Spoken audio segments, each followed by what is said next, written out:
It's time to hit the jackpot because you're listening to How to Bet, hosted by Daryl Sean and Sean Miller, breaking down betting into 4 categories to help you stay ahead of the game, sharing their thoughts, opinions, and analysis on how to bet it, where to bet it, and who to bet on. Now here are your hosts, Daryl Sean and Sean Miller. Hello, everyone, and welcome to How to Bet or HowToBet.com podcast. I'm Daryl Fine, along with Sean, the Genius Miller, and Neri Rodriguez. We are breaking down March Madness for you. We got the bracket set up for you. We've done the West, the South, the Midwest, and now we're going to break down the East. Remember, you're watching on YouTube. Hit that like button, the notification bell, and, of course, please subscribe. We need you to do that, and we appreciate that. Subscribe, go down, leave comments. And at HowToBet.com, go there for exclusive offers from sportsbooks around the country, including FanDuel and Betfred. We have exclusive offers from them for March Madness on HowToBet.com. So get there early, get there often. They're giving you free money, so don't miss out on that. Yeah, take it, man. Gas is high. Take the money. Take the money. That's right. Kidding, man. Take the money. So let's break down the East. The defending champion Baylor Bears. It almost seemed like they were predetermined to be the 1 seed. So they are. They're the number 4 1 seed. They take Norfolk State, so we don't really have to talk much about that. They're 24-6, by the way, Norfolk State. Yeah, but they play some defense. They're just not going to. The Baylor's going to be too big for them, too strong, too fast. So we're going to move Baylor along. And that sets up an interesting matchup unless you think Marquette, the 9 seed, can upset the 8 seed North Carolina Tar Heels. Sean, I'm going to give you this one because I know you bleed that light blue. Yeah, look, I mean, when you see this bracket, North Carolina, obviously, you should remember them blowing out Duke and sending all the Duke fans home crying. Coach K crying in his last game at the state we own that stadium now. But Cameron Indoor? No, we don't call it that anymore. I think it's called Hansbrough Indoor Stadium since Hansbrough went 4-0 there. So North Carolina just owns Duke in that stadium. But I think for North Carolina, who's like really inconsistent all year, but who has pretty talented players. Baycott's very talented. This is maybe the best draw they could have gotten because as good as Baylor's been, they're the one. They're banged up. They are banged up. They got a couple starters out. They lost some players from last year. If North Carolina can get through Marquette, and I'm just like, I could see they just got to get through Marquette. I could see North Carolina making a run in the tournament because they are talented. They have some good players. They're not real deep. So, sometimes they get in foul trouble and stuff like that. But, Baycott is good. Got some good guards, Caleb Love and stuff. So, I really think this team is – I mean, obviously, I pick them to go to the Final Four every year, so I'm going to pick them again. But it's tough. It would have been tough to pick them if they had to play like Gonzaga in the second round or Arizona in the second round. Like all the Joe Leonardi – and all the bracketology had them playing Arizona. I was like, man, that sucks. Now against Baylor, I think they have a chance. So Neri, is he just, is he blinded by the light blue, the Tar Heels, or you think are you agreeing with him, or do you think this UNC team's is one or done, or maybe they get upset by Marquette? I don't see them getting upset by Marquette, but this bracket honestly has the biggest question mark out of all of them. I just feel like all these teams are very beatable. Even I wouldn't say beatable, but I don't see them really hanging around the tournament that long. Obviously, Baylor at number 1. It's hard to go against them, but Purdue, I'm not really buying it, and I'm not really buying Kentucky either. That's so right. It's not far fetched to say UNC can make a run here because I could really see them there, fighting for Sweet 16, Elite 8 spot.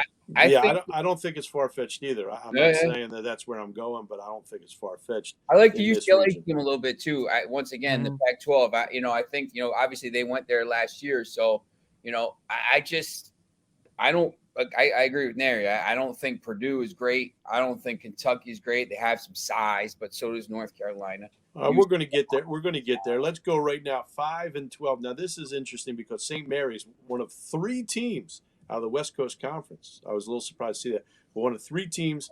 The St. Mary's team's 25-7, always talented. This is a tough game. Now Tuesday, they're going to face the winner of the Wyoming Cowboys, Indiana Hoosiers. On that game will be played Tuesday in Dayton. The winner of that one will play St. Mary's. When it comes to that, I think either one of those teams can beat St. Mary's, but also think St. Mary's can beat either one of those teams. So that's a really interesting game. That's a toss-up to me. I'll tell you what. St. Mary's is good, and if Wyoming gets through, I'm going to obviously take Wyoming because once again, fraud alert. That Wyoming team, I watched them play because I was on them early. I bet them a lot, in early January and beginning of February, when the lines were still people weren't still believing them, even though they had a good record, and they were just killing teams. So they're one of my teams I've watched all year, and they're a very good team. I mean, they're 25-8 in a league that was really good. I mean, Boise State 27-7, Colorado State 25-5. So this team went 25-8 in a really good league. But that St. Mary's team, obviously really, really good as well. And that might be the best game of the first round. Yeah, it could be a good one. Could be a very good one. Now Indiana could win and blow the whole thing up too. So could. UCLA Akron, the Zips out of the MAC. UCLA, I think, just too talented for this Akron team. Yeah, I think UCLA got a really good draw there. Yes, sometimes those MAC teams are pretty good. I just don't know a lot about this, Akron team. I just once again think the Pac-12 is really good. So I think UCLA got a lot of experience last year going to the final. And remember, UCLA was this close to beating Gonzaga and going to the final. We lost 93-90 in overtime. That close is right. I know they really. What a game! Yeah, they really played well. So I think that experience and having all those players back could be big for this year. Now, how about the Texas-Virginia Tech game? I was pretty impressed with Virginia Tech in that win over Duke to win the ACC. I think Texas is a fraud team. That team, I do believe, is a fraud team. I kind of like Virginia Tech to move on there. I agree. I think Texas doesn't have I was reading they don't have any bad losses, but they don't really have any good wins. They're just I don't know. I mean, to get a 6 seed. I think just kind of came down to the league they played in. And, Virginia Tech had to get hot to get in, and they did. They won it, and they played really well. North Carolina and Duke on back-to-back nights. So you're telling me, I mean, they Texas, Purdue, anybody in the bracket at this point, I mean, shouldn't be scared. They shouldn't be scared of. Purdue and Yale. Yale upsets Princeton in the Ivy League final. Purdue is going to be too much for Yale. They're going to be too much for you. Yeah, it would have been interesting to see Princeton get in and play. I think Princeton would have been a little bit higher seeded. But no question about it. But let's just skip on that 7-10 game. Murray State, the Racers are 30-2, a very talented team against another talented team, the third team out of that West Coast Conference, the San Francisco Dons. They don't have Bill Russell. So it's to me, as talented as they are, I do like the 30-win Murray State Racers here. But it could be a good game. I get sometimes you get you're watching this if I'm a fan, I'm upset. Why put Murray State against a big, you know what I'm saying? One of these teams, they should have a chance to go and play a bigger team. And so I know one of them. Well, they certainly will if they win. Yeah. Because we're looking at you're putting these small schools against each other, and you're like, why? Well, it's a 7-10. I mean, it's a 7-10. How high do you want them to be? It could have been a 6. Put San Francisco against USC or something like that, and let Murray State play. You know what I'm saying? I understand, but it's tough because of the seeding. And then Kentucky has Shaheen Holloway and the St. Peter's Peacocks. St. Peter's is not going to be able to stay with Kentucky. St. Peter's, they don't score the ball well. They're a good defensive team. but they're not going to be able to stay with Oscar Tshiebwe and the Kentucky Wildcats. And I'm not big on the Kentucky Wildcats, but they're going to be too much for St. Peter's. And so that is the East, folks. Remember, you on YouTube, hit that subscribe button, the like button, notification bell, but hit that subscribe button. Leave comments. Go to HowToBet.com. That's where you're going to find exclusive offers from sportsbooks all around the country, including exclusive offers from FanDuel and Betfred.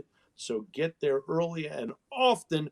When we come back, we're going to take a quick look at the Final Four odds and the odds to win it all. We'll do it right after this. Go to HowToBet.com. This is the HowToBet.com podcast.